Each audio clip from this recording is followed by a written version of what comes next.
एक तरफा कार्रवाई का अमल जारी रखा और तासुब और नफरत, सबका विकास और सबका साथ कहने भर की बात है, वरना सच्ची बात ये है कि ये एक नारा भर है, असल में इस पर अमल नहीं हो रहा है। इसलिए मैं हुकूमत से मांग ये करता हूँ कि अभी 10 दिन हैं, इन 10 दिनों में अपना तरीक़ाकार दुरुस्त कर लें, वरना हम दिल्ली से इंशाल्लाह ये ऐलान होगा ईद के बाद कि हम देशव्यापी जेल भरो आंदोलन इंशाल्लाह, और उसमें हिंदू मुस्लिम तमाम लोग शामिल होंगे जो अपने देश से प्यार करते हैं, देशव्यापी जेल भरो आंदोलन जिसमें हर ज़िले से, हर सूबे से अपने देश की एकता और भाईचारे में यकीन रखने वाले लोग और ख़ास तौर से मुसलमान समाज के लोग, क्योंकि जब तुम हमारे साथ रहना नहीं चाहते, हम कहीं जा नहीं सकते, पाकिस्तान हमें कबूल नहीं करेगा, बांग्लादेश हमें कबूल नहीं करेगा,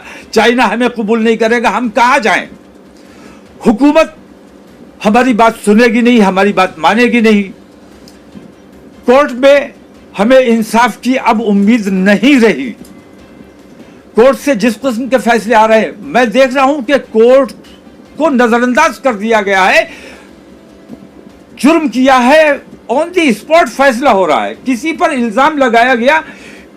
मुजरिम में और मुल्जिम में अंतर होता है, आरोपी और अपराधी में अंतर होता है।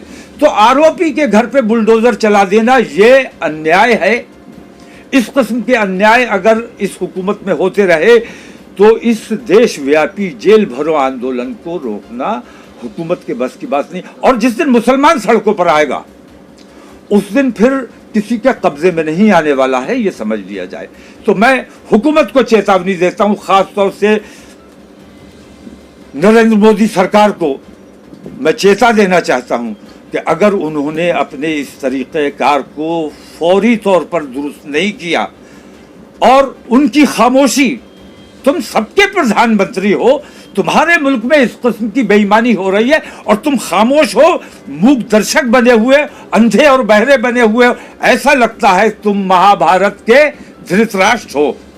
क्या नाम था उनका, वो जो अंधे महाभारत में थे, यही थे।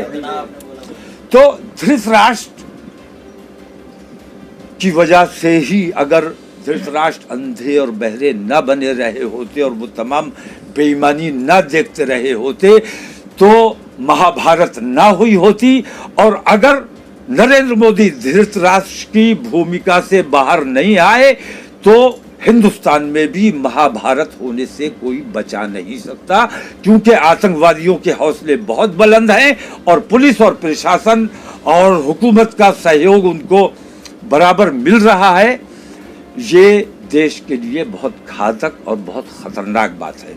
देखिए, ऐसा है, आम आदमी पार्टी बीजेपी पर इल्ज़ाम लगा रही है, बीजेपी आम आदमी पार्टी पर आरोप प्रत्यारोप चल रहा है।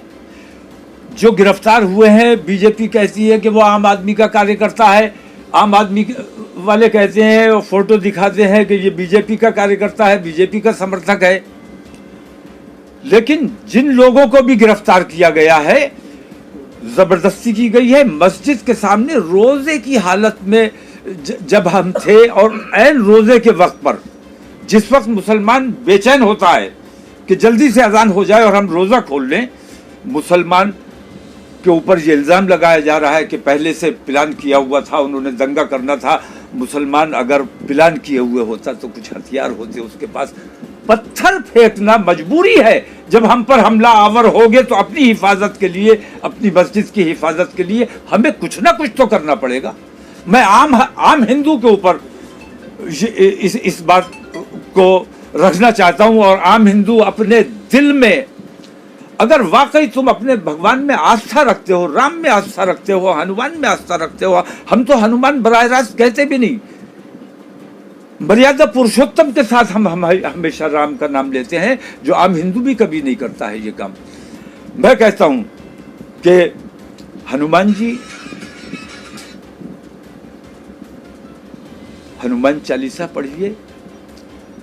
अपने रब को राजी करना और अल्लाह को गाली देने का मतलब ये है कि मुसलमान को तकलीफ पहुंचाना, लेकिन वो जो अल्लाह को गाली दे रहा है वो मुसलमान को नुकसान नहीं पहुंचा रहा है, मुसलमान का दिल नहीं दुखा रहा है, बल्कि उससे ज्यादा वो अपने पैदा करने वाले, अपने मालिक, सर्वोपरि शक्ति को वो गाली दे रहा है। और वो जब, मेरा खुदा तो सबका है, पैदा करने वाला सबका है, तो वो अपने पैदा करने वाले को, वो ये समझ रहा है कि हम मुसलमान के भगवान को गाली दे रहे हैं, लेकिन सच्चाई ये है कि वो अपने पैदा करने वाले को गाली दे रहा है। और अपने पैदा करने वाले को जो गाली दे रहा है वो ना अपने देश का हो सकता है, ना वो अपने धर्म का हो सकता है। ऐसे अधर्मियों के खिलाफ हुकूमत को सख्त एक्शन लेना चाहिए। अभी ईद के 10 दिन बाकी हैं, इन 10 दिनों में हुकूमत की तरफ से अगर हमें कुछ मुस्बत नजर आता है तो हम अपना जेल भरो आंदोलन स्थगित करेंगे। कि मुसलमानों को सताना, मुसलमानों के धर्म पे हमला करना, मुसलमानों को मारना ये सवाब का काम है तो तुम यकीनन करो, जरूर करो। लेकिन अगर तुम्हारे धर्म में ये नहीं आया है तो फिर कौन से धर्म को मानने वाले हो तुम? अपने धर्म की मान्यता, अपने धर्म में, तुम्हारे धर्म में क्या जरूरी है उस पर गौर करो। अगर मुसलमानों से लड़ाई तुम्हारे धर्म में जरूरी है, लड़ो, हम लड़ने को तैयार हैं, हम पिटने को तैयार हैं, कत्ल होने को तैयार हैं। लेकिन हिंदू को खास तौर से ये तय करना चाहिए कि हिंदुत्व उन्हें किस चीज की तालीम देता है, उनका धर्म उन्हें किस चीज की तालीम देता है। तो पेरेंट्स को मैं अपील करता हूं कि अपने बच्चों को सच्चा हिंदू, अच्छा हिंदू बनाने की कोशिश करो। आतंकवादी और दंगाई बनने से अपने बच्चों को किसी सूरत से रोक लो, क्योंकि आतंकवाद होगा, दंगा फसाद होगा तो दोनों तरफ तकलीफ और परेशानी होगी, दोनों तरफ का नुकसान होगा, जानो माल का नुकसान होगा, ये जानो माल। और मैं बुलडोजर वालों से भी ये बात कहता हूं कि बड़े बड़े आतंकवादी मैंने देखे जिनका जुर्म साबित हो गया, आतंकवाद उनका साबित हो गया, उनकी संपत्तियां कुर्क की गई, संपत्तियां जब्त की गई, उनकी संपत्तियां नीलाम की गई, क्योंकि वो उनकी संपत्ति नहीं थी, वो देश की संपत्ति थी। और आज भी किसी भी अपराधी के घर अदालत का काम है सजा देना, फैसला करना। बुलडोजर वाले ये फैसला नहीं कर सकते। बुलडोजर जो चलता है तो वो देश का नुकसान करता है, देश की संपत्ति को तोड़ने का काम करता है। किसी ने अपराध किया है, उसके घर ने अपराध नहीं किया है, किसी ने अपराध किया है उसे सजा मिलनी चाहिए। उसके घर को तोड़कर उसके घर की क्या खता है?